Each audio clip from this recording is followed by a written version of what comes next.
Let's see what NBC is saying about the Rafah attack. The only language Hamas understands is force. And all day, Israel shelled the southern city of Rafah.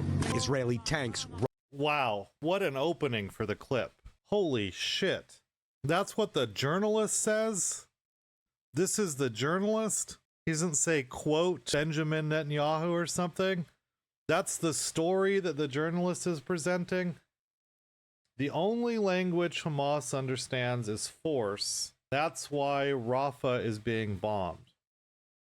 I guess the people of Rafah are just all Hamas. Unbelievable. Rumbled in, trampling over Palestinian signs, taking over a border crossing with Egypt. It says Hamas uses for terrorist purposes, but also stopping the flow of aid. The White House says the operation is limited, not Israel's long-anticipated major offensive, which President Biden opposes because the city is packed with more than 1 million civilians ordered by Israel to come here for their safety. Israel's defense minister says the operation is designed to pressure Hamas to free its hostages, but that Israel is also prepared to make concessions to bring them back. As we're learning more about Hamas's counteroffer, claiming it will free all hostages in stages in exchange for releasing Palestinian prisoners of Hamas's choosing and a full Israeli withdrawal from Gaza. Israel says the proposal doesn't meet its security needs. Prime Minister Benjamin Netanyahu dispatched a negotiating team to Cairo to discuss the proposal. Well, even before we get into the proposal, I just want to, I know it's sort of obvious and like flogging a dead horse at this point, but I don't think we should ever stop flogging it. Saying the operation is designed to pressure Hamas is, again, like part and parcel of the violations of the Geneva Convention. This is the logic within the statement made by the official. Hamas has killed Israelis, so we're going to kill Palestinians, and that'll show Hamas. You're not allowed to use people as pawns that way. And certainly if the criticism of Hamas is that they do that, then when you do it, aren't you also a terrorist? Today, he sounded dismissive, calling the offer an attempt to sabotage the Rafah operation, which he said is vital to destroying Hamas. In Rafah today, our crew filmed at one of the only remaining hospitals where Netanyahu is so like directly out of Orwell. Why are we attacking Rafah? Well, we want the release of the hostages. Well, Hamas has offered to release the hostages. Their release of hostages is simply an attempt to sabotage the operation against Rafah. Look at the circular reasoning there. Netanyahu couldn't make it more clear that his goal is to clear out Rafah, and this is a pretext. He wants the Palestinians they're offering to release the hostages, but that's just because they want to stop the war. I don't want to laugh at it. I apologize. I realize that's sort of inappropriate, but sometimes the logic is so insulting, and yeah, gaslighting, as you're saying, that it's hard not to laugh at the absurdity of it. Mohammed Abu Amra cries for his 9 sisters, brothers, and niece, all killed in an Israeli strike today. He's racked with guilt. He invited them to stay in his home because it's further away from Israel's new positions. Then he says, for reasons he doesn't understand, Israel bombed his house. No one is left, he cries. It's just me, and the rest are here. The CIA director is in Cairo, along with negotiators from Israel and Hamas. The Israeli military says it will intensify its operations in Rafah unless there's a deal. Lester? Netanyahu said that they're going to reject a deal because the whole purpose of a deal is to stop the operation. So he's not interested in a deal. The reporter starts with, force is the only language they understand. And then Netanyahu says this batshit stuff that undermines himself, this self-undermining, contradictory, gaslighting position. And that just passes without commentary. But I think in order to seem fair and balanced, in order to help manufacture the consent for the genocide, they make sure to show some clips of some civilians, which sort of just obscures or helps. It makes the voice of the reporter seem more legitimate. So when the reporter says that and points out that civilians are dying, it makes it easier to sort of swallow the other things that the reporter is clearly communicating, which is that this is all necessary. Netanyahu and his officials over the years have made clear in veiled language and sometimes very explicit language that they don't think Palestine exists, they don't think Palestinians exist, and they don't want them there. Their goal is to slowly shrink it. Clearly, Netanyahu doesn't really care how that eradication takes place. They leave or they get killed.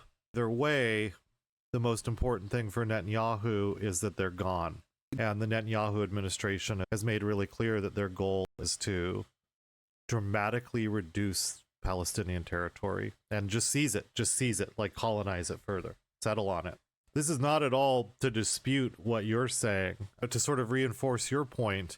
Over the years, you have numerous statements. It's sort of like one of their talking points that there's no such thing as a Palestinian. And that statement itself is very much in line with the definition of what a genocide even is. So even the UN understanding of genocide, the academic understanding of genocide, if you study genocide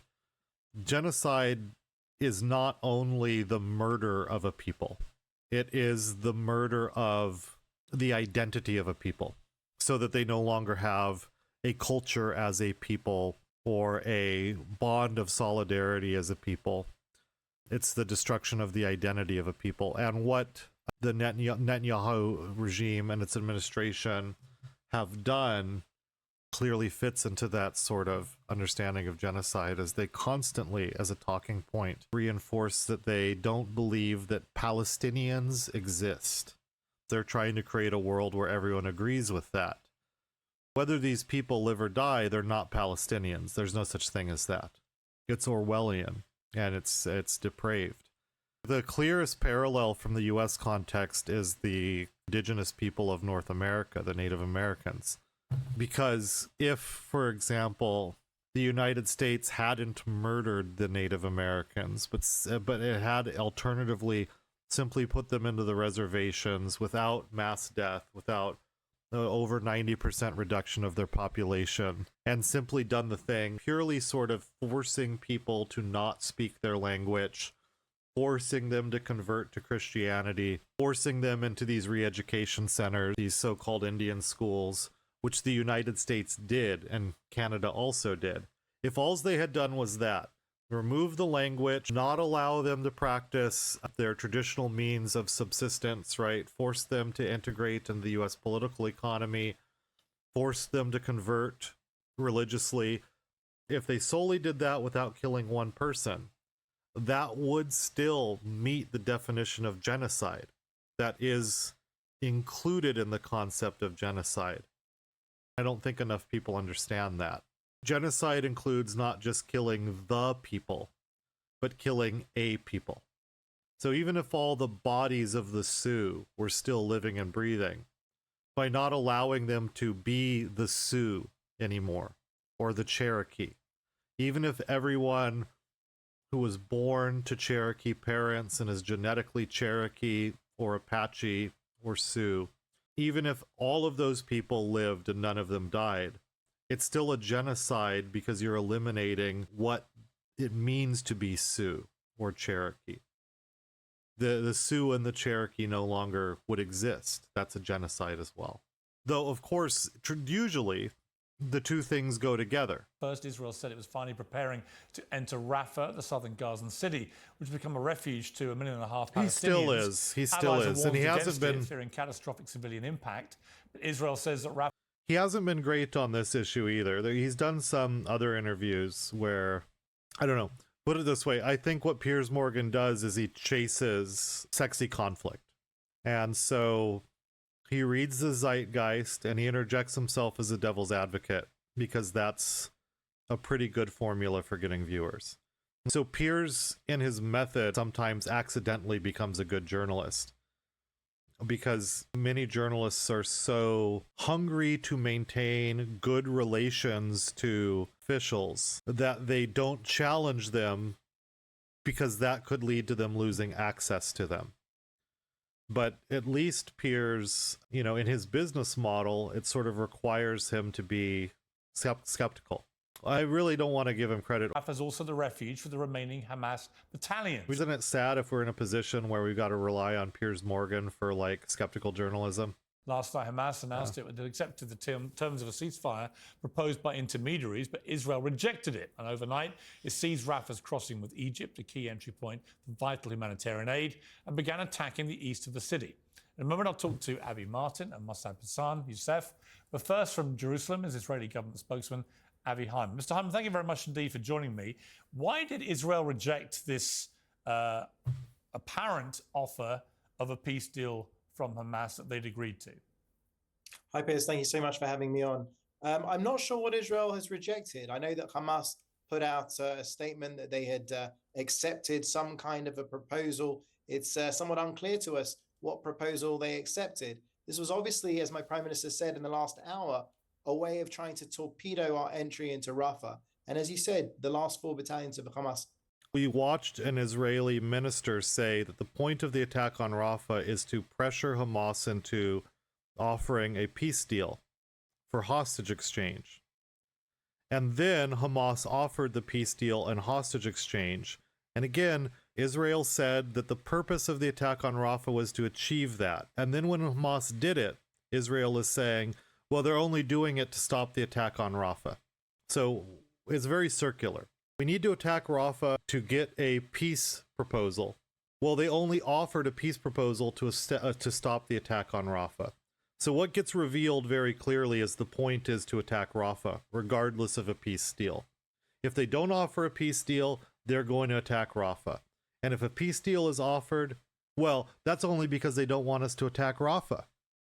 So it's predetermined. Rafah is going to be attacked. They're just going to bomb it. And they think you're stupid. They think everyone in the world is stupid. They think like we don't have a memory that lasts 4 seconds. It's insulting.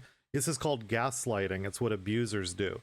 This is a group of people that is murdering civilians, and they think we're stupid. They think they can say the point is to create a peace deal, and then we don't have a memory that's 2 seconds long. And the next thing that comes out of their mouth is, well, they're only offering a peace deal so we don't attack them. That's insulting. Are in Rafah. Our war aims remain the same: to destroy Hamas, bring home the hostages, and ensure that Gaza doesn't pose a threat to us. As the Prime Minister has said, with or without a deal, we're going to need to go into Rafah. So we entered Rafah. We're keeping the pressure up, the military pressure on Hamas. That's what worked last time when we got about half of the hostages released. And that's what we're doing now. We will keep up the pressure and explore all of the diplomatic channels. But at the moment, Hamas's position is far, far away from ours, sadly. How many civilians in Rafah, of the 1.5 million people there, is Israel prepared to view as collateral damage to eliminate the remaining Hamas terrorists? Piers, as you know, the IDF does our absolute utmost to avoid civilian casualties. Just in the first day of the operation, we've taken 100,000 citizens, civilians from Rafah out of Rafah. Well, that leaves 1.4 million. Okay, and it's a work in progress.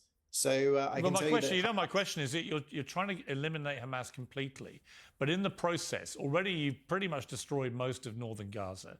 You've already killed up to 40,000 people, depending on whether you accept the Hamas-run health authority numbers. Obviously, a number of those people are Hamas, and a large number are innocent civilians, women and children. And if you go into someone like Rafah, which has 1.5 million people who've been told to go there by Israel, who've been displaced from their homes, which have been destroyed in the main, and gone to this refugee camp, how many could die before Israel says we can't continue this operation? Piers, we're fighting against Hamas, a genocidal terror organization. I've seen your coverage, your tremendous coverage of what Hamas did to us on October 7th. You and I know they want to do it again and again and again. That's their words, not mine. Now, we'll do what we have to do to go after Hamas, to avoid civilian casualties, something that we have successfully done. Out of that Hamas number that you just gave, more than 14,000 are terrorists that we took out. There's more than 25,000 Hamas and Islamic Jihad terrorists taken off the back. How many civilians do you believe you've killed? We don't have exact figures, as you know, it's the fog of war. But you've got exact numbers for Hamas terrorists you've killed. Why wouldn't you know how many civilians you've killed? Because obviously our focus is to go after the Hamas terrorists. And hang on, I mean, that does imply that you're putting a bigger premium on killing Hamas terrorists in terms of numbers and accountability than you are on innocent civilians. That can't be right, surely. If you know exactly how many Hamas terrorists you've killed, you must know how many civilians you've killed. Otherwise, you're prioritizing the lives of terrorists over innocent people.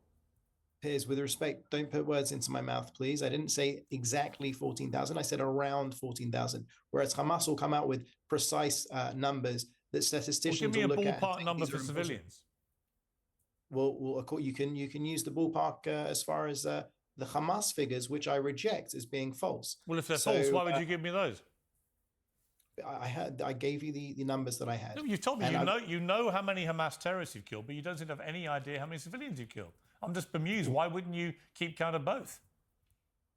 I don't have that information to give you, Piers. If I did, I would. You literally no idea how many civilians you've been killing. I can tell you definitively that our aim is to go after Hamas. No, We've done it successfully. I'm sorry to push you on this. That's quite extraordinary. You're an official spokesman for the Israeli government, and you have no idea how many civilians you've killed. I thought you just told me that you were particularly careful about not killing civilians. But if you don't know how many you've killed, how can you say that with any certainty? Because even if you were to go by a ratio of the Hamas figures, we would still be far ahead of any Western army. It wasn't my question. You know it wasn't my question. I don't have the information. You literally have no idea how many civilians you've killed. It's not that I don't know. I'm not authorized to give the information. I don't have the information. That's complete nonsense. Why are you authorized to give me the number of terrorists you've killed, but not the number of civilians? I don't understand. Can you explain? He's just like a deer in the headlights. I'm not here to do anything except justify genocide, okay? We don't talk about that. We don't mention that. Haven't you seen our ministers saying that Palestinians don't even exist? So how could we have a figure about a non-existent number of deaths of non-existent people? Piers, we will go after Hamas. We will ensure that we but you want me to believe you're being incredibly careful about how many civilians you're killing, and you have an amazing exemplary record, but you don't know how many civilians you're killing. So how do I know you've been careful? Piers, when the dust settles, we will come out with the proper numbers. Hamas runs to the press daily with false... When the dust settles, a lot of people will have died, and you know how many Hamas you've killed, but you don't know how many civilians you've killed. And I'm just asking you why. Why is it you've kept a record of one, but not the other? I personally don't have that information to give to you. You can ask me over and over. I'm not going to come up with more information. I don't personally you don't know? I don't have that information for you. But you're an official government spokesman for the Israeli government, and you have no idea. Piers, I came on here to focus on what's going on with the war. Well, actually, you came on here to answer my questions, I think. Yeah, and I don't have an answer for you for that. And I didn't intend to press you on this point because I assumed that you would not respond the way you have. But I've never had an Israeli spokesman who simply said, I have no idea. Particularly after you boasted about the fact that you've been very smart in the way you've avoided killing civilians. How do you know? By the way, Dream, I've got the cupcake. Because I've taken a bite of it. I know the way in which the IDF operates. I know the way in which we go after the terrorists in the best possible way. It's not what I've said. It's what General Petraeus has said. It's what John Spencer from West Point has said. It's what multiple British generals have said. Israel goes out of its way to avoid civilian casualties. That's what we'll do. If you can point to me to another conflict by which they have evacuated, got out of harm's way civilians to the extent that... My intent was to just be able to come on here and say we care very much about civilians. I didn't think you were going to get into specifics, you know? I mean, isn't it enough that we say it? Can we just move on? That Israel has done, then fine.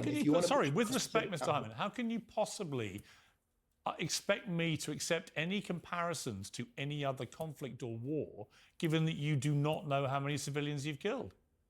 Piers, you understand that I can't prosecute the war over the media. I'm just asking you for basic information. I'm not trying to trap you, and I'm not trying to unfairly harangue you. I think people are watching this and they'll make their own conclusions. I just find it astonishing that the moment I asked you how many Hamas you killed, you could tell me immediately. And the moment I ask you about civilians, you haven't got a clue, literally. That you're not even prepared to issue a ballpark number. And I think people will find that staggering, particularly given that you are insistent that you're doing everything you can to avoid killing civilians. To which, again, I just simply ask, how do you know? If you don't know how many you're killing, how can you possibly be sure that you are A, doing better than other people waging war elsewhere, or B, that you have any idea how many you're killing? You don't, clearly. The IDF monitors every single action that it takes. It weighs out the options. It doesn't tell you, the official spokesman. It avoids civilian casualties in the best possible way. How do you like know, I said, Mr. Hyman? Even if you were to take, if you're please, allowed... sorry, with respect, you come on here as the official Israeli government spokesman, and you don't want to be asked how many you've killed because you don't know. And yet you want us to draw comparisons to other conflicts in a positive way for Israel. And you want to tell me that IDF make a record. I mean, the two options here are equally horrific. Sorry for interjecting if you're watching, but I do want to give some commentary. The two options are horrific. One is that they actually don't know. Let's contextualize this. The context is very specific and it's very troubling. You could even say horrific. They've bombed most of northern Gaza, as Piers has said. While they were bombing, they told civilians to go to Rafah specifically. And one option is they really don't know. And the other option is they do know, and they're just lying about it. They either don't care, or they do know, and they don't want you to know. And they're deciding to withhold that number. My hunch is that it's actually the latter. They do know. They have a sense. And they don't want to say it. This guy's not authorized to say it. Record of every single thing they're involved in, but they don't give it to you, the government spokesman, so that when I ask you, you have no idea. Do you understand how ridiculous that sounds? With respect. With all due respect, I've told you that even if you were to use the Hamas figures, the ratio would still be better than any other army, and that's where the comparison can be done. However, we know above and beyond that the Hamas figures are not accurate, and we know from former conflicts that Hamas throws in anyone that's, someone could have passed away from a heart attack. Someone could have. So why is it that Israel actually, after previous, that's what they've done in the past. Well, why is it after previous death tolls have been released by? He sounds like someone from the tobacco industry. Yeah, somebody got cancer, but you don't know. It was the smoking that caused that, or did they eat too many cupcakes? You don't know. You need a doctor in there to examine every single corpse. Hamas, through the Palestinian Health Authority, they've actually turned out to be ones that Israel has concurred with in the main. Can you not count either? Piers, we're in the fog of war. We're fighting for our very existence. No, you're not foggy when it comes to killing terrorists. You're only foggy, it seems to me, when it comes to... I'm really tired of this "we're fighting for our very existence" line. That Israel's like the underdog, right? The Palestinian people have no defenders, true defenders. They're not a state. It's an open-air prison. There are militant groups like Hamas that have very rudimentary weapons that are 30 or 40 years old in terms of their technological development. They don't have armor. They don't have an air force. They don't have sophisticated telecommunications. They are absolutely in no way, shape, or form. And this goes back to the gaslighting that the state of Israel constantly does against the entire world, where they just have to pressure you to be someone who doesn't think at all and shames you and guilts you into that. It is absolutely beyond straining all credibility to in any way expect people to accept that Hamas is a threat to the existence of Israel itself. In no world does Hamas have the capability of dismantling the state of Israel. Israel is one of the most advanced militaries that has ever existed on the face of the earth in the history of the human race. Israel is not the underdog. They can make arguments about their security or whatever else, and people can decide whether those arguments are good or bad.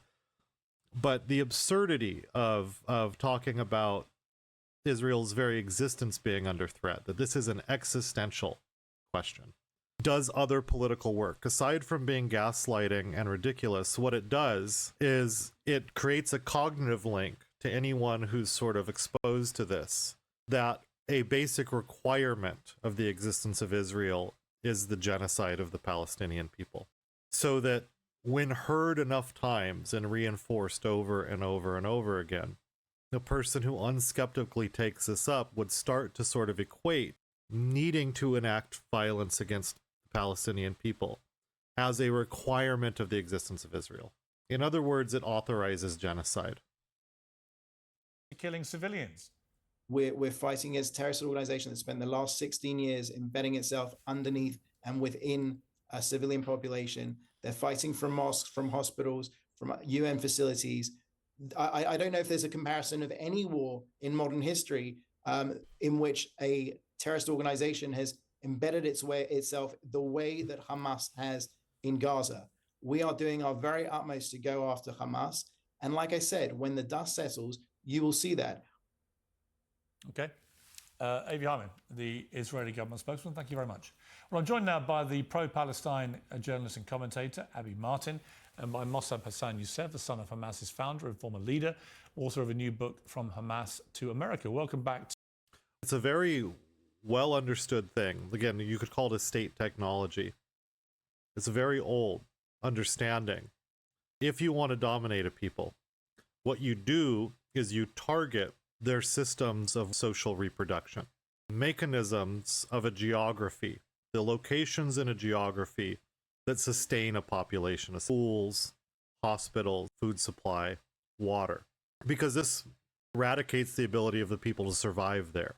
It's eliminating their basic resources of survival. So whether it's Spanish conquest, whether it's the US genocide of the Native Americans, whatever it is in whatever location, these are fundamental features of a conquest, of pre-settlement, genocide, domination, whatever you're going for, imperialism, colonialism, it's part and parcel. You eliminate whatever the mechanisms of social reproduction are. So while he's saying that no one's ever seen something like this, we could hypothetically grant him that. I don't, but we could say, okay, no group has ever done what Hamas has done. But certainly something that has been done over and over again, and that every statesman knows, it comes with joining a state apparatus, is precisely how you dismantle a group of people. This is centuries old knowledge about how to run a state, right? And we've seen that before. Israel is now doing what other states have done by targeting the mechanisms of social reproduction, hospitals, schools, etc., etc., etc. Blowing up all the people in the hospital, killing the doctors and nurses, which isn't just like killing one person, it's also killing all the people that the doctors and nurses would later go on to help had they survived. So not only is this a question of what the bombing of hospitals produces, it multiplies the violence. You shut down the ability of people to receive care, you kill the care providers, and you kill patients, people that are there because they're sick. Does Israel know that the hostages aren't there? This is about getting the hostages back. And it's not about clearing out the people of Palestine and removing the mechanisms of social reproduction, if it's not a genocide. And if they do know the hostages aren't there, why aren't they doing targeted rescue operations in the locations where the hostages are? Why are they bombing hospitals? Again, it's like gaslighting. They assume you're stupid, and they tell you these things hoping that you'll be stupid enough to just believe it. To both of you. Abi Martin, I found that, I've got to say, a quite extraordinary interview. To be an official government spokesman and admit you have no idea how many civilians you've killed whilst trying to simultaneously compare yourself favorably to other civilian death ratios in war seemed to me staggering. This guy over here won't blink at all. Look at him. Indeed. I mean, especially since we have seen the comparison as the dust has been settling real time on our phones. We see Israel has committed, in fact, some of the most heinous war crimes in modern history, appears. And as we're seeing the invasion now of Rafah, cutting off the last vestige of escape for Palestinians, the last vestige of aid delivery, 1.3 million Palestinians, including 600,000 children, with nowhere left to go. This is what Palestinians were told was a safe corridor. That is why they all fled to Rafah. Rafah has been bombarded for the last several weeks, killing dozens of people every day. So I think at this point, 6 months into a genocide, to be deliberating whether or not Israel should continue with this onslaught, this military operation that will result in mass slaughter to continue their ethnic cleansing of Gaza is frankly absurd, patently so, considering what we've seen them do just in the last several weeks, Piers. evidence of summary executions of doctors, evidence of mass graves, hundreds of bodies bound, dozens of men, women, and children bound, evidence, according to the UN, of Palestinians buried alive, using drones to lure out Palestinians with Let me move my sounds camera. of crying children so they could be shot and killed. I mean, this is unparalleled in modern history, actually. And the devastation that's occurred in the Gaza Strip, according to the UN, will take 80 years to rebuild without conditions. So at this point, Israel needs to be stopped before they continue this horrific onslaught, Piers. Mossab, I'll get you to respond to what Abby just said, but just your response to that interview with an Israeli government spokesman, because I got to say, I found that pretty stunning that he would be so certain how many Hamas terrorists the IDF have killed, but admit he had no idea how many civilians have been killed, given that it's the deaths of the civilians that is getting Israel so much unpopular reaction around the world. Because we cannot send Israelis to Rafah and to dangerous zones to collect statistics and count the numbers. It's a very dangerous zone. Israel is looking from the outside. And also, who said that Israel is only responsible for the killing of Gazans? Mostly Hamas responsible. First of all, for taking human shields. Second, their booby traps. How could you differentiate the death that it was caused by an airstrike or by a Hamas death trap? I want to just be clear. The reason why Israel can get away with it is because the United States is on the UN Security Council, and the UN Security Council can veto UN intervention. How do we know the difference? Well, yeah, but in point I war, would make, people though, die. Yeah, but Listen to me. All this moral, Pierce. No, listen to me. All this dilemma. You know, you're going with your whatever morality. This is war. Your whatever morality. Fuck this guy. In war, people die. You need to wake up to this reality, accept it. Stop this denial. We are in the face of savages who hijacked an entire society. This is a very difficult war. No other army can do the job, and I'm not willing to risk thousands of lives of foot soldiers to deal with this type of savages who hijacked the entire society.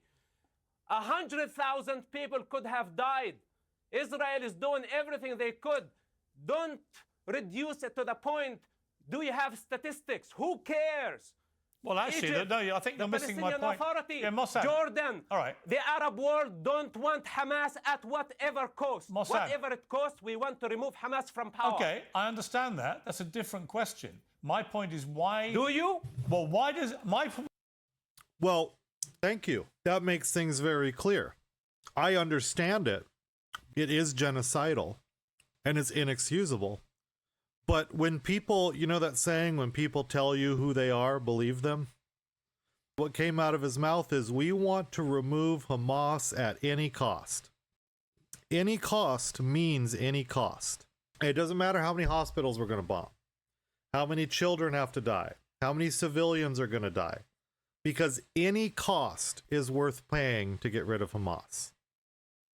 And it's very convenient when you're on the side of the people who have satellites and F-18s and advanced missile systems, tanks, bombs, a navy, air force, to look at people in an open-air prison, and a segment of them don't want to be in an open-air prison, to say, we've got to kill them at any cost. This guy's not going to pay the cost. At any cost to them is what he means. We will remove them at any cost to them. If the most effective way to remove Hamas was a more peaceful approach that risked possibly allowing them to continue until they lose legitimacy, that might risk Israeli lives, he's not actually willing to pay that cost. What he means is, we will pay any cost in Palestinian lives. We will kill any number of them in order to remove Hamas. And the cost of paying Hamas is that this guy has to go up to his children and shoot them in the face. And if he knows that somehow magically that will remove Hamas, do you think this guy would do that? No. He just wants to go up to some other parent's children and shoot them in the face and make those parents pay that cost. My question is this for you. Why is it that, if, as you say, Israel has no way of working out who's being killed here, and I know all about war. My brother served in wars in Iraq and Afghanistan. My brother-in-law served in wars. My grandfather served in wars. My uncle served in wars. I don't need a lecture about what warfare is, but I do find it surprising that Israel's official spokesman, months and months into this war, is able to tell me immediately how many Hamas terrorists have been killed by Israeli forces, but admits he hasn't got a clue how many civilians have been killed. And I'm sorry, I think most viewers, will find that stunning. You say Israel's no way of checking, but they seem to have a way of checking how many Hamas they're killing, Mossad. He just also said because there's corpses all over the place. Now he switched it to the reason they don't know how many civilians are dead is because there's so many. Before it was, well, there's no way to go and count. You know, it's unsafe to do the counting. If it's unsafe to do the counting, then how do you know how many Hamas you've killed? Because they have that number. Now he's saying they can't count because there's corpses all over the place. You know, how are we supposed to count all these corpses? It doesn't really sound like the earlier statement that this is the smallest ratio of civilian to combatant deaths of any modern army ever in a conflict, which is what they're literally saying. Listen, it's Israel's responsibility to know the death of their own citizens. This is their responsibility. I think your question was absurd. This is why you put him on the spot. He was not prepared for it. But this is not politician. The reality on the ground. The reality on the ground, Hamas must go. The only side want Hamas to stay is the Iranian Ayatollah, and for some stupid reason, Karen and they've tried that, wants Hamas to stay. But the Arab world, let me tell you something, Jordan, Egypt, Saudi Arabia, the majority of the Arab world, we are Arabs. I am Arab. We are not Palestinians. We don't want Hamas. We don't want Islam. We want Islamists out of power. Okay. It's as simple as that. All right. They have been killing Jewish and Arab children. Right. This is not your game. This is not her game. It's not about statistics. Well, it's not a game. It's about doing the correct thing of removing Hamas from power. Mossad, end of the story. Let me interrupt, because you quoted Saudi Arabia in your rant there. So let me read you a statement from the Saudi Foreign Ministry.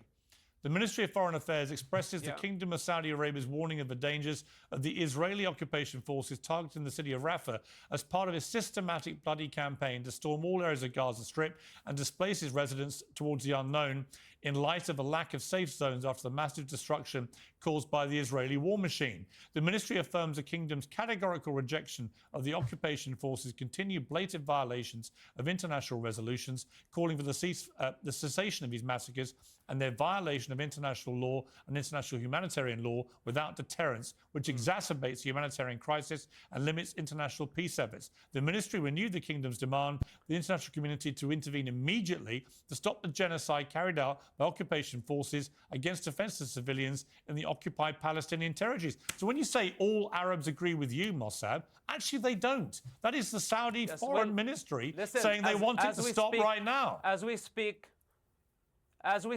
the intelligence services of the Arab world, all of them, in a joint operation room with Israel to rid of Hamas. I don't care about some politician trying to make a political statement. It's false. The reality on the ground, we don't want Hamas. We don't want Islamists. We don't want this anarchy, this revolution without a moral compass. We don't want to globalize it. We don't want to bring it to the United States. Essentially, he's taking a position that it is not right to propose any restriction whatsoever on how many people you kill, how you kill them. There are no rules of war. You can do whatever you want to achieve your goal of getting rid of Hamas. Any cost. That was a direct quote. The game is over. Hamas is out, and their death warranty has been issued. It's a finished job. All right, and we are going into Rafah, and we are going to eliminate every last one of them. Let me bring in Abby. Abby, you've been listening to this. At least he's being more honest. because he's saying the point is to go in and kill. Israel tried to say, well, the point is to get peace. And then Hamas offered peace. And they said, well, they're only offering peace so that we don't bomb the city. He's saying, no, the point is to bomb the city. We'll pay any cost. We'll kill as many people as we have to kill. That's war, baby. If you don't like it, grow up. Stop sucking on your pacifier and enter the real world where we're going to kill babies all we want. I mean, fundamentally, I understand why Israel and Israelis want to eliminate Hamas completely, because this is a terror group who are wedded to the eradication of Israel and everybody in it. In fact, they have reiterated publicly through their official spokesman a desire to commit as many October the 7th as they can. So I completely understand why Israel wants to get rid of these terrorists. The question is, how do they do that without killing many, many more civilians? And as we saw from the Saudi statement, there are many Arab countries now in the region increasingly concerned that if there is a full attack on Rafah, which has 1.5 million people, a lot of civilians are going to die. Right, and you know, to your point before, I think the death toll is actually vastly undercounted, considering how we have not even began to excavate the bodies under the rubble. So I would say that the death toll is a vast undercount. As far as Mossad's point about Hamas, I think that, you know, Mossab is the Palestinian who hates Palestinians. He's developed a lucrative career being able to lie about basic facts about this conflict. And so when he says Palestinians or Hamas, what he really means is all Arabs and all Muslims. In fact, I've seen that plain as day in his social media and talks. He thinks that all Muslims are terrorists. And so, I mean, this is credited to the point that he is actually credited to jailing what is called the Mandela, the Palestinian Mandela. Marwan Barghouti. This is a guy who he put in prison 20 years ago, who was marching side by side with Israeli peace activists denouncing Hamas killing civilians. So again, I mean, when we're looking at someone who's worked for Israeli intelligence, who spouts the same rhetoric as Israelis, who say Hamas, but what they really mean is all Palestinians, I mean, it's really hard to debate someone on the fundamental reality and the principles of, you know, the facts of this conflict. Now, to your point, Piers, about what should they do about Hamas, I reject the premise of Israel's genocide. I'm not going to sit here and say, yes, Hamas is a terrorist organization and they need to be eradicated. Of course, that's not true. And I think that we can both agree. What do you mean that's not it's true? An impossible task. It's not true that something needs to be done about Hamas. I don't agree with that framework and the parameters of that debate. Why? Because Israel's been committing ethnic cleansing and genocidal policies against the Palestinians for 70 But Hamas plus literally years. has and a as charter. I reiterated But Abby, before, hang on. Hamas literally has a stated charter of the elimination of Israel. That is the purest personification of a publicly stated policy of genocide that's not I can true, imagine.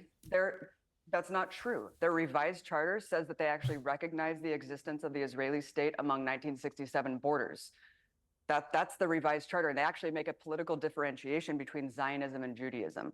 So that's when the their actual official charter of spokesman, Hamas. so So when you keep Hamas pointing is, to us, you keep pointing to a random spokesperson. Yeah. Yeah, but he's not random. He's the official spokesman for Hamas. And he said literally 2 weeks after October the 7th, we are going to do this again and again and again. That is an existential genocidal threat to the existence of everyone in Israel. Clearly. Said publicly on camera. I mean, he's brazen about it. Look, I think that when you're comparing one guy and his statement to literally dozens of genocidal statements. Okay, but look at the official spokespeople of Israel, Piers, and look at the actual genocide they're committing. You cannot compare the two. It's a complete false equivalency. One guy is saying one thing, the other dozens of Israeli ministers and cabinet officials and public media personas on TV are saying one thing and actually doing it on the ground. You would allow Hamas to stay in power? On the ground. It's not up to me, Piers. Hamas is representative of a large sector. You've been expressing many opinions. But here's the thing. What's your opinion? Marwan Barghouti is the most popular unifying figure in Palestinian society. He would resoundingly win in an election against Hamas. So what this is about, this isn't about Hamas. This is about eliminating every faction of Palestinian resistance, peaceful or not. It is not about Hamas. It's all about what Hamas did on October the 7th. But Piers, I think we both know it's not. Because what is the military occupation founded upon? When did Hamas come into power? We know that this isn't just about Hamas. What was Israel doing in the West Bank the year prior to October 7th? They killed 500 Palestinians, 80 children. This is ethnic cleansing. This is a military occupation. As long as you have these policies in place, you will never get to the root of the violence, Piers. All right, Mossab, there was an allegation. And that's where we see Piers being the Piers we know and love, because that was extraordinary. I mean, Piers has asked some tough questions, and he's been skeptical of the answers of both guests, but that really was an extraordinarily egregious lapse of historical context, that Piers is acting as if this began on October 7th, that there isn't a decades-long occupation and a long history of egregious murder, violation of human rights in the open-air prisons that signify Palestinian territory. This is just sort of a new thing that was started by Hamas just now. And it was all sort of peaceful and normal before then, until the dirty Hamas arose. Allegation there that you think all Muslims are terrorists. What's your response to what Abby Martin said? Well, you know, this is Abi's desperate attempt to discredit me. I am a man of the field. I fought against Hamas as part of legitimate intelligence organization, against savage group that were targeting civilians in suicide bombing attacks, waves of suicide bombing attacks that they killed people indiscriminately. So Abiy today want me for some reason to apologize for saving human life, because my truth challenges her convenient truth. Abiy does not have the authority. She's just a self-appointed low-grade journalist. How can you be a journalist and you call this a genocide, ethnic cleansing? And she just keep repeating ethnic cleansing, genocide, colonialism, etc. None of it is real, including Palestine. It's only in your head. None of it is existential. What were we talking about before? Palestine isn't real. There we go. She's using these terms like genocide that aren't real. And then he goes and does a speech act that constitutes intent to genocide and denies the existence of Palestine. Literally, this time it wasn't like 2 seconds later. It's the same sentence. We're just talking about denying that a people even exist is itself a genocidal act. Palestine was never born. How can you free it? It was never there. It's just a colonial entity, and some people choose to make it into a national identity, and this parrot has been... That's the origin of almost every people, particularly in the last 300 years.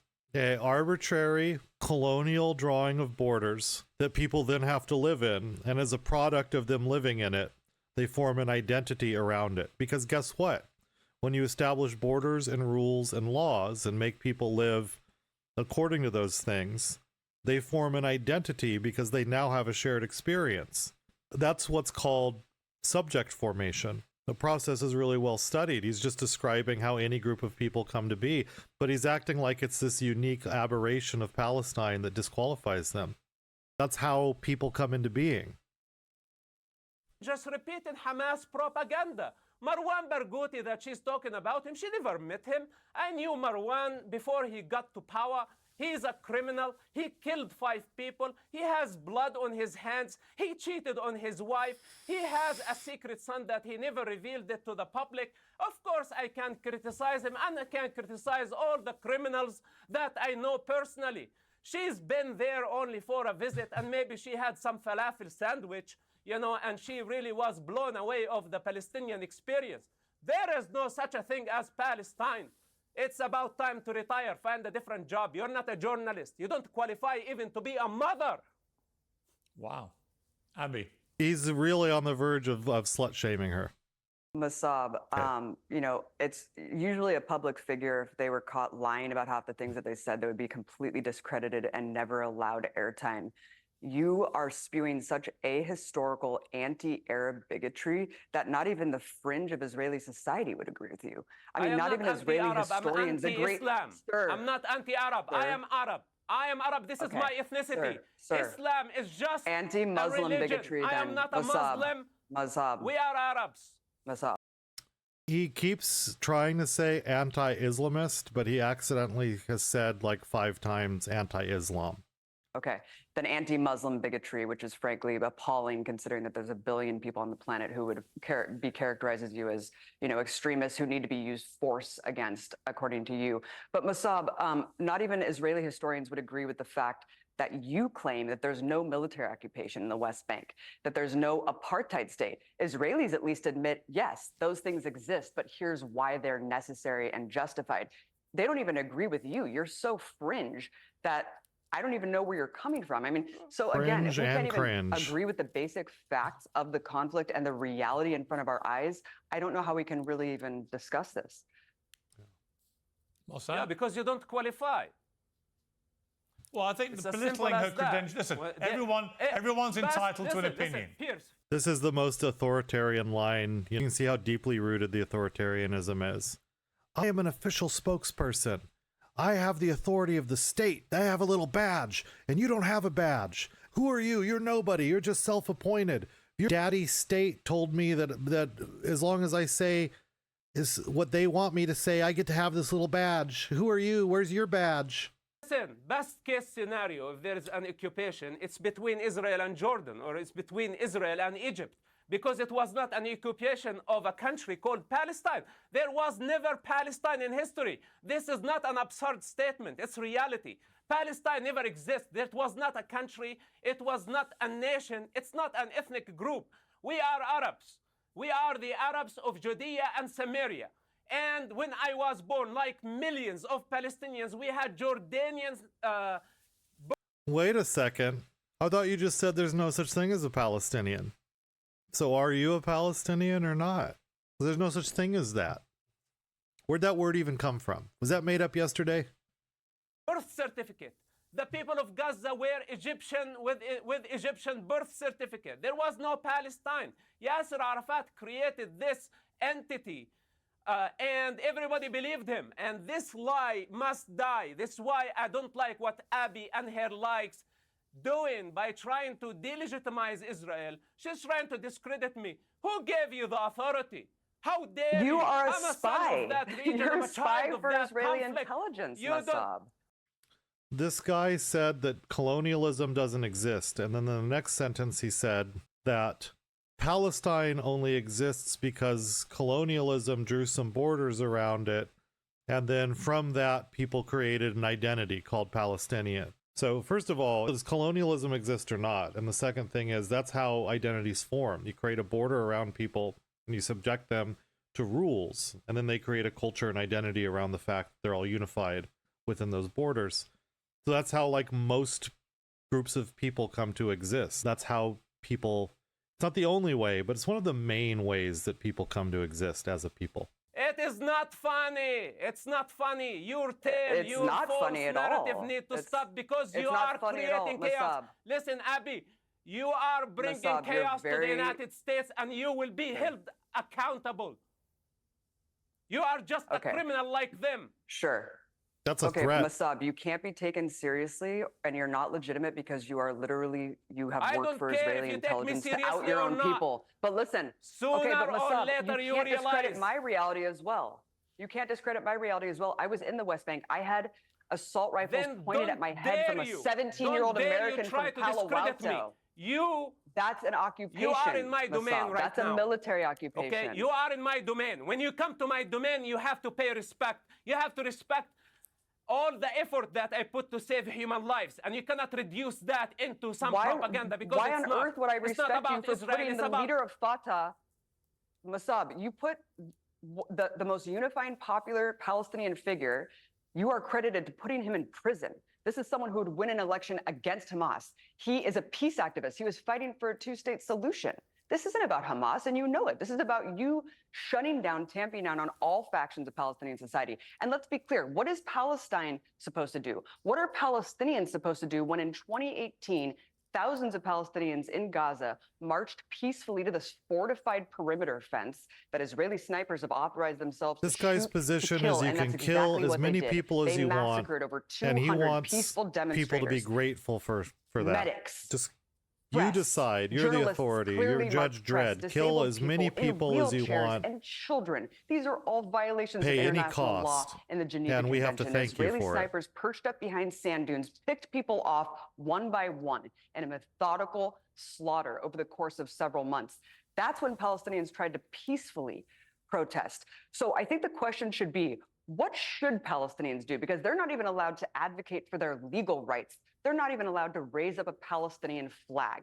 I visited a place called Sebastia in the occupied West Bank, and Palestinians were shot and in the hospital for simply erecting a Palestinian flag on a hilltop several days prior. This is the brutal reality of military occupation in the West Bank, Vasab. I mean, I want the violence to end. I empathize with the victims of both sides of this. And that's why I want to get to the root of the conflict. Yes, I don't go out there and say Jews can't be trusted like you say about Muslims. I empathize with all civilian life. I believe and cherish the sanctity of human life. And that's why I want to get to the root of why violence occurs, Vasab. And let me ask Mossab a question. Do you agree with the principle that Palestinians should be entitled to exactly the same human rights as Israelis? Listen. That should be an easy yes. The suffering of the Arabians, again, stop calling them Palestinians. They are not Palestinians. We are Arabs. We are the Arabs of Judea and Samaria. And Israel and the Jewish people have Palestinians no call themselves since the beginning of their state. Well, you gave them that name. You forced the international community and the rest of the world. All right, well, let me rephrase the question. Should the people who live in Gaza and on the West Bank, should they be entitled to the same human rights as Israelis? If they have equal responsibility as the decent citizens of the state of Israel, that includes Arabs, Jews, Christians, and all other citizens of the state of Israel. You only have rights if you're obeying. They have equal rights. But if they are not taking their responsibility, if they are using violence, sending suicide bombers, and killing babies, kidnapping a 1-year-old, you know, how do you answer to the mother and to the mothers of the hostages and all those? They're not talking about Hamas fighter kidnapping a 1-year-old. They're asking whether the civilians living in these cities have human rights. And his answer is, because somebody kidnapped a 1-year-old, you can bomb a city. Those who got killed on October 7, you know, it's very easy to just try to delegitimize Israel. This is what Abby and her likes have been trying to do for so long. But they don't have the moral power. By this logic, if someone in Los Angeles kidnapped someone from Las Vegas could bomb Los Angeles. I mean, I hate to say this because I don't like Piers Morgan, but Piers asked the right question. Do the people have human rights? The people that are living in these cities, do they have human rights? And his answer, he's dancing around it, but his answer is no. His answer is, when a member of the population does something wrong, you can punish the whole population, up to the point of just mass slaughter. To say what Hamas did, all the waves of suicide bombing attacks, October 7, that was a genocide. That was a genocide. So stop spreading the false narrative. Now, regarding to the Arabs who live there, they need a decent police force. They need a good economy. They need good education. And if they are able to integrate, then naturally could be a political entity based on their needs. But right now, when she say Palestine, who is? Islamic Jihad, Fatah, Marwan Barghouthi, Ismail Haniyeh, Hamas, Public Front. They are so conflicted. They don't have agenda. They don't have leadership. They don't have legitimacy. This is an anarchy that has been going on for about 70 years. And it's about time for it to stop. Now, to transform, to integrate the society, we must protect the children. Your open-air prisons that you number one before we talk constantly about bomb and you or whatever shoot name people you want to for give putting it, up flags and you deny water. That inside there it's unstable is what you're saying? That's surprising. Hijacking and using children as human shields, their own children. After killing Jewish children, then this is a capital crime. We cannot blind our eyes. We have to deal with priorities. This guy's a monster. First, we remove this savage group out of power. If Abiy's intention were pro-peace, then this is our intention, that we should unify our efforts toward this main goal, first goal, priorities. Then after that, we can talk about the future and this criminal you call Marwan Barghouti in Israeli prison. How are you supposed to differentiate who is and who is not Hamas when Israeli authorities have literally called almost every entity in Gazan society Hamas? Well, they don't want assimilation because Israel's a on theocracy. Campuses Hamas. I mean, there's summary executions of doctors thrown in mass graves because they're called Hamas. So even in what you're saying, Huck, I mean, to the extent there's assimilation, what you're talking about is at best a second-class citizenship status because Israel's a theocracy.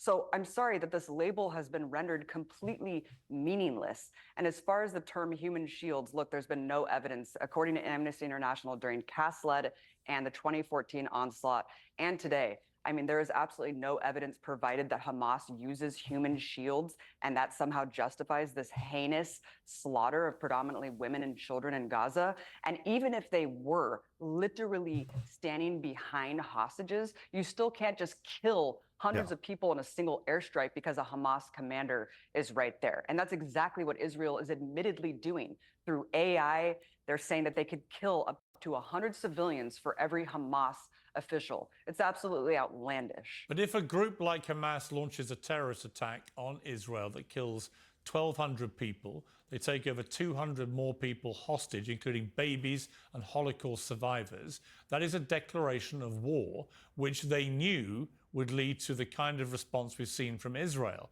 And Israel... But following this guy's logic, you couldn't possibly have a declaration of war because the Palestinians aren't a people and they're not a state. They're simply Arabs living within Israel. Essentially, they're in Israeli territory. Essentially, what that means is the Palestinians are Israeli people. They're under the control of Israel in Israel's territory, and they're subject to Israeli law. And what you're saying is that a country has the right to bomb its own major cities. While the other Israeli spokespeople say the bombing's not indiscriminate, this guy actually says it is, and it's justified. Any cost is worth paying to get rid of Hamas, and the point is just to kill until they're all dead. Israel would argue, and they would have some sound argument to them. The United States government says, in Los Angeles, there's a bunch of kidnappers, and so we're going to bomb downtown Los Angeles until all the kidnappers are dead, and it's worth it. However many people die, it's worth it. That's not me being hyperbolic. That's literally the logic of this guy's argument. That is a direct analogy. This is an internal civilian population, which means essentially what's at stake is they violated the law of the state that they live in. And in response to that, you can bomb cities. On you in that manner, and you respond, and in eliminating the terrorists who committed that heinous crime, civilian casualties are incurred, they would say that that is exactly what has happened in any other war in history. That the principle is the same, that the civilian loss of life is appalling, but that the principle of retaliating against a body of people who have committed one of the worst terror attacks in living memory, that is why they're doing it. Piers, there's no symmetry between the two sides. It's complete asymmetrical mass slaughter of women and kids. You know that. Well, and actually, you could also Hamas make the did same commit a argument mass for what slaughter preempted. of women and kids. They did. You said there's no symmetry. Piers, there's an absolute symmetry. But there's no symmetry. There's no symmetry between an occupying, colonizing force and the people that they're occupying and colonizing. You could obviously make the same argument that preempted October 7th, that it was a declaration of war to siege Gaza, to prevent aid from getting in. The positions of the spokesperson are extraordinarily analogous to the positions. I mean, very analogous. Not a stretch, not a metaphor. They're like the same as justifications for the genocide of the Native Americans. This guy said because the Palestinians didn't have a state before Israel established itself. They didn't have a state with a formal government. Essentially, they're not real. They're not a real people. They don't exist. And the point of saying that is that means that someone else can just move in and kill them, push them out of their homes, deny them water, destroy their crops, eliminate their food supply, bomb their hospitals, So back in 1948, all that was justified. You can just kill them all because they didn't have a government yet. And that means it's just open territory. And in the colonization of the Native Americans, there was a concept called terra nullius, which argued very directly that if people didn't have an established sort of state in the European sense, that you could just take their land and kill them. You could push them out of their homes. And that's essentially what this guy's saying. He's not denying that Palestinians didn't always live there. He's not denying that. Of course they lived there. That's why they had to be removed. There were people there. There were cities there. There were towns and villages and settlements. But they didn't have a formal state. He's not denying that there are always people there. He's just saying, well, they didn't have a government. So because they didn't have a government, you're allowed to just kill them. You're not a real people unless you have a government. And you have no rights unless you have a government. And you're allowed to just be slaughtered unless you have a government. And if you fight back against it, you deserve to be killed. It's genocide. He couldn't make it more clear and more direct. To shoot people that stray too far out, that are fishing, that can't go get medical aid and are sentenced to death within Gaza. Is that not a declaration of war? Is it not a declaration of war to violate international law to maintain a brutal fascist military dictatorship in the West Bank? These all preempted October 7th. So it just keeps going back and back to what is the root of actual violence, Piers. Okay, Mossab, I'll give the last word to you. Where do we get peace from all this hell? Hey, Lost, good to see you, by the way. Naturally, if the Israeli protocol is not sufficient and it's not satisfactory to the expectations of Abby and many of her friends, then I say, how about we punish Hamas by their own laws, by the Islamic law? Why don't we follow the Islamic protocol? In this case, the Islamic law says, behead all men and take all women and children as booty. This is their moral stand. So she say it's asymmetric. Okay. This is their moral stand. So she say it's asymmetric. Well, we already know that. It's a very dirty war. We are dealing with people with the mentality of the 7th century tribalism. It's not an easy mission for a democracy, for any country, for any modern army, for any civilized society to deal with this. So we need to be reasonable. I understand if people are anti-war and they are pro-children, pro-life, me too. But sometimes we have to make very difficult choices. And Israel was really pushed to the corner. Israel is fighting for its very existence. I am fighting for my very existence. I did not kill any Arab. I did not kill any of their tribesmen. But they want me to cease to exist. Why? Because I criticize their religion. I criticize their stupid ideas that are leading towards global chaos. And instead of spreading the narrative, the victim narrative, what we need to do actually, we need to localize it, not globalize it. And we need to be reasonable of our expectations from a democracy in the middle of crisis. Okay.